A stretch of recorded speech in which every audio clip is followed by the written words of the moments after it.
बिस्मिल्लाहिर्रहमानिर्रहीम। अस्सलाम वालेकुम डियर स्टूडेंट्स, उम्मीद करता हूँ सब लोग बखैर आफियत होंगे। आज का हमारा जो टॉपिक है, हम प्रोटीन वाला चैप्टर हम जो है टॉपिक पढ़ रहे हैं।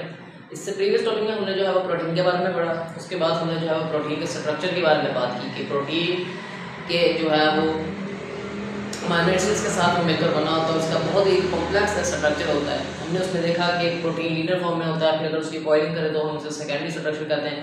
अगर उस कॉइलिंग के स्ट्रक्चर हम मजीद कॉइलिंग करें वो जो है वो सुपर कॉइलिंग उसकी हो तो फिर जो है हम टर्शियरी स्ट्रक्चर कहेंगे, और उसके बाद उसका है वो क्वाटरनरी स्ट्रक्चर आता है। अब उसी स्ट्रक्चर की बेस के ऊपर हमारा जो नेक्स्ट टॉपिक है वो बेस करता है, यानी स्ट्रक्चर की बेस के ऊपर जो है वो क्लासिफिकेशन ऑफ प्रोटीन क्या है, प्रोटीन की कितनी इकसाम है, प्रोटीन की कितनी क्लासेस है। सो प्रोटीन की हमारे पास जो है वो टू मेन क्लासेस है, फाइब्रस प्रोटीन और ग्लोबुलर प्रोटीन। अब फाइब्रस प्रोटीन और ग्लोबुलर प्रोटीन नाम से ही जाहिर है कि हमारे पास जो है वो फाइबर्स से जो बनी होगी, हमारे पास जो है फाइबर्स टाइप जो है प्रोटीन है वो हमारे पास फाइब्रस प्रोटीन है। और ग्लोबुलर यानी हमारे पास जो स्फेरिकल जो है वो, या हमारे पास जो है ग्लोबुलर शेप है वो हमारे पास ग्लोबुलर प्रोटीन्स होती हैं। सो इजी सा टॉपिक है और अक्सर जो है ये लॉन्ग क्वेश्चंस के तौर पर जो है वो पेपर में आ जाता है। सो हमारे पास जो है वो टॉपिक स्टार्ट करते हैं। अब फाइब्रस प्रोटीन हमारे पास है कि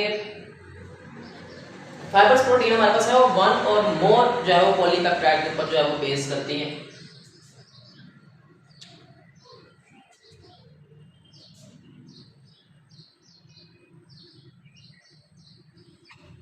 So consist of one or more polypeptide chain form of fibers। ये हमारे पास जो है कि वन और मोर पॉलीपेप्टाइड चेन के ऊपर जो है वो कंसिस्ट करती है, लेकिन जो हमारे पास ग्लोबुलर प्रोटीन है ये हमारे पास जो है वो कॉम्प्लेक्स फॉर्म होती है, और ये हमारे पास जो है ये मोर देन टू हमारे पास जो है पॉलीपेप्टाइड चेन के ऊपर जो है वो कंसिस्ट करती है। Consist more than two polypeptide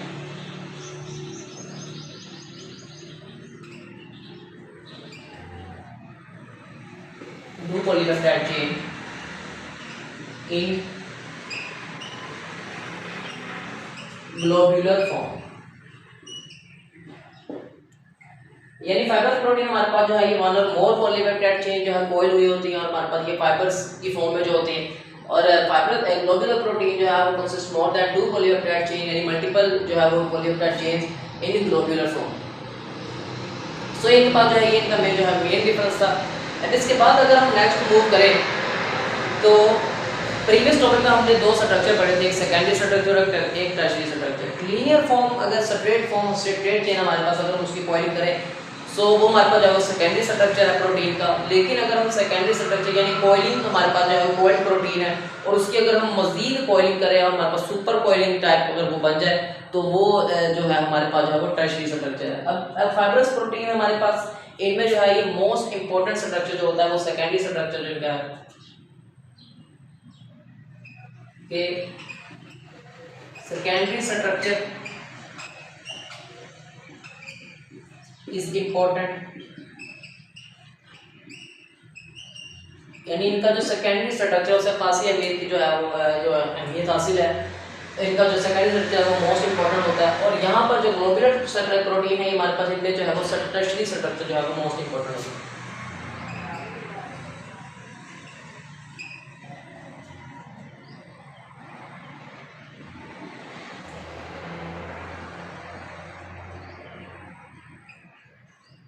tertiary structure is most important, यानी ग्लोबुलर प्रोटीन्स के अंदर जो है वो टर्शियरी स्ट्रक्चर जो है वो मोस्ट इंपॉर्टेंट होता है। नेक्स्ट हमारे पास जो हमारे पास नेक्स्ट हमारे पास जो पॉइंट है वो है कि सेकेंडरी स्ट्रक्चर मोस्ट इंपॉर्टेंट और टर्शियरी स्ट्रक्चर मोस्ट। अब इसके बाद हमारे पास जो पॉइंट है कि एक्वस मीडियम के अंदर हमारे पास इन दोनों में से कौन सी स्टेबल है, कौन सी जो सी है वो नॉन जो सी हमारे पास नॉन सॉल्युबल है या सॉल्युबल है हमारे पास।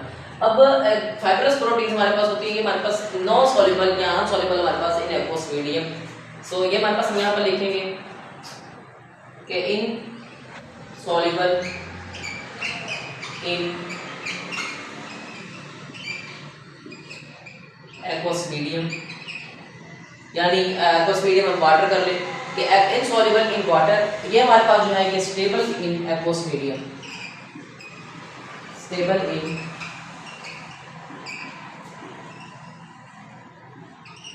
aqueous medium। सो ये हमारे पास इन दोनों में जो है वो एक मेन जो है वो फर्क।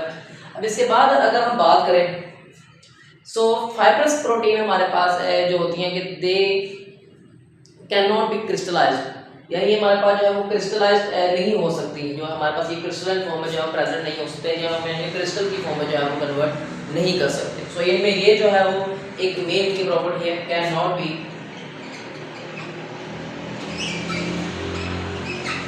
क्रिस्टलाइज्ड। अब ये हमारे पास है जो हमारे पास ग्लोबुलर प्रोटीन्स हैं, ये जो है ये क्रिस्टलाइज हो सकते हैं, यानी ये क्रिस्टल की फॉर्म में हम इन्हें कन्वर्ट कर सकते हैं। सो दे कैन बी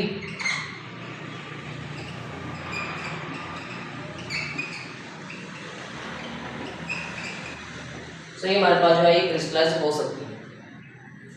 नेक्स्ट हमारे पास जो है अब प्रोटीन हमारे पास सारी बात है कि लिविंग ऑर्गेनिज्म में प्रेजेंट होते हैं। लिविंग ऑर्गेनिज्म का जो है वो इन्वायरमेंटल जो इसके ऊपर जो इफेक्ट होता है वो काफ़ी होता है, किसी भी ऑर्गेनिज्म के ऊपर, किसी भी जो है वो प्लांट हो गया या कोई भी लिविंग थिंग हो गई, उसके ऊपर जो है वो इन्वायरमेंटल फैक्टर जो है वो असरअंदाज करते हैं।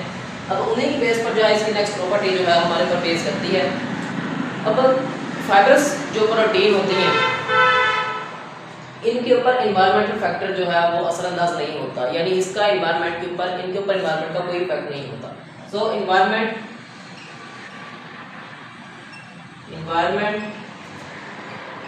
Has no effect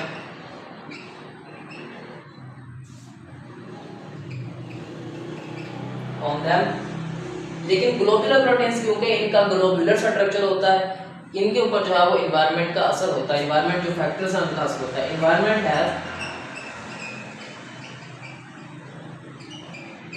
has great effect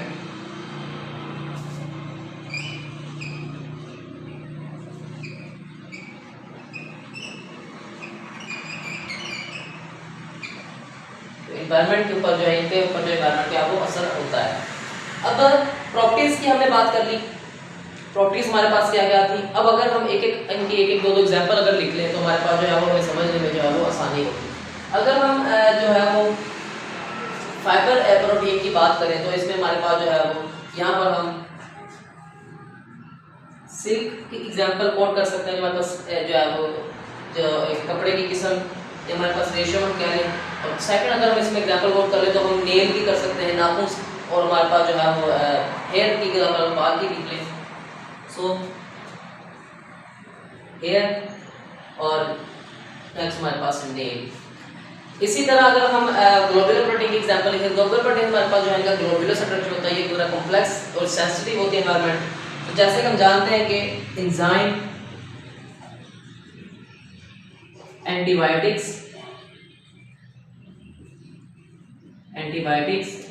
and hormones,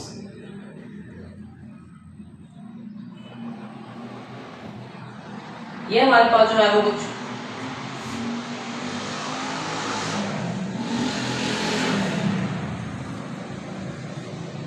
example हमने कोट की,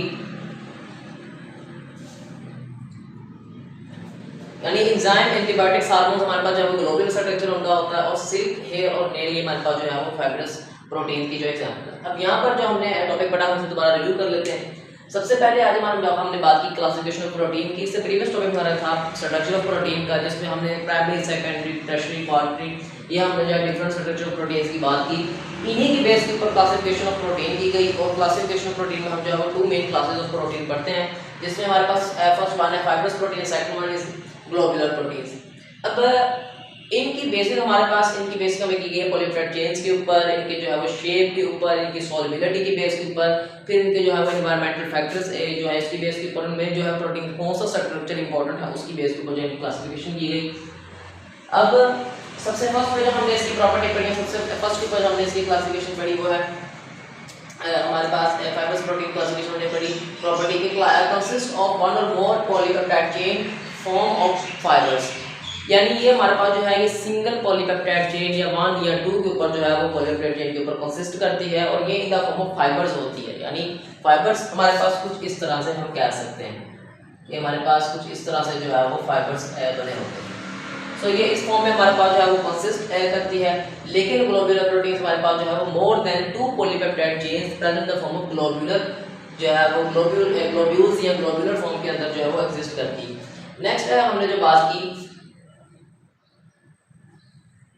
secondary structure. Secondary structure is most important, यानी फाइब्रस प्रोटीन का जो थोड़ा सा जो कॉइलिंग वाला स्ट्रक्चर है वो इसमें मोस्ट इंपोर्टेंट है। यानी प्रीवियस जो हमारा टॉपिक था सेकेंडरी स्ट्रक्चर ऑफ प्रोटीन जो है वो इनमें मोस्ट इंपोर्टेंट है।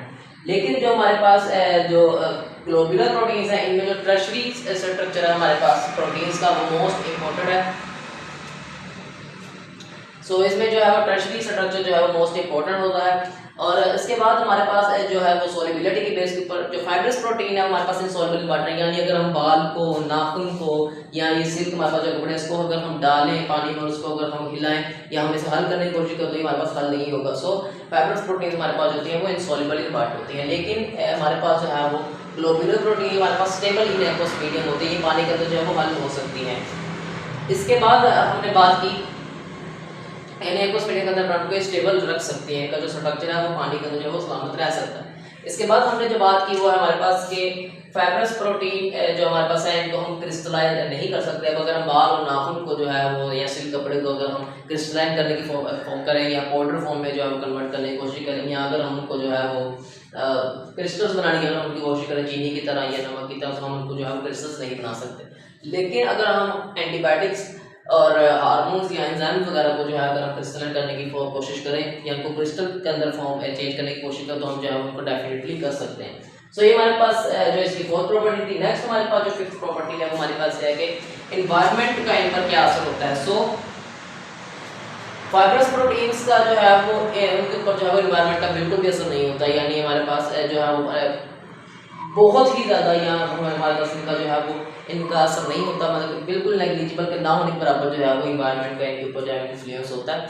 अब उसके बाद हमारे पास जो है वो ग्लोब्यूलर प्रोटीन्स है। ग्लोब्यूलर प्रोटीन्स के अंदर जो है वो इन्वायरमेंट का बिल्कुल और बहुत वाज़ेह फ़र्क जो है वो इन्वायरमेंटल फैक्टर्स का होता है। यानी एंजाइम जो है वो टेम्परेचर सेंसिटिव है, एंटीबायोटिक्स हमारे पास हैं वो भी टेम्परेचर सेंसिटिव होती हैं, और बिल्कुल एज लाइक हमारे पास हार्मोन्स भी हैं उनके ऊपर भी जो है वो टेम्परेचर का या दूसरे इन्वायरमेंटल फैक्टर्स का बहुत ज़्यादा असर होता है। सो ये हमारे पास जो थी हमारे पास क्लासिफिकेशन ऑफ प्रोटीन थी, जिसमें हमने वो दो डिफरेंट टाइप्स हमारे पास फाइब्रस प्रोटीन और जो है वो ग्लोब्यूलर प्रोटीन का हमने बात की। सो इसके बाद इंशाल्लाह जो है हम इंपॉर्टेंस ऑफ प्रोटीन के ऊपर बात करेंगे कि वो हमारे पास किस तरह इंपॉर्टेंस ऑफ प्रोटीन जो है वो एस्टैब्लिश होती है हमारे एनवायरनमेंट में, हमारे नेचर में। सो आज के लिए इतना काफ़ी है। आज के टॉपिक के हवाले से कोई भी आपका कोई क्वेश्चन है, कोई भी क्यूरी है, कोई भी आपकी कन्फ्यूजन है तो आप जो है वो शेयर कर सकते हैं, आप पूछ सकते हैं, और कोशिश की जाएगी कि आपको जो है वो आप क्वेश्चन का भरपूर जवाब दिया जाए, आपकी मुकम्मल तौर पर सेटिस्फेक्शन दी जाए और आपका डाउट जो है वो दूर किया जाए। सो आज के लिए इतना काफ़ी है। आज के लिए इजाज़त दीजिए, अपना ढेर सारा ख्याल रखिएगा, अपने दुआ में याद रखिएगा।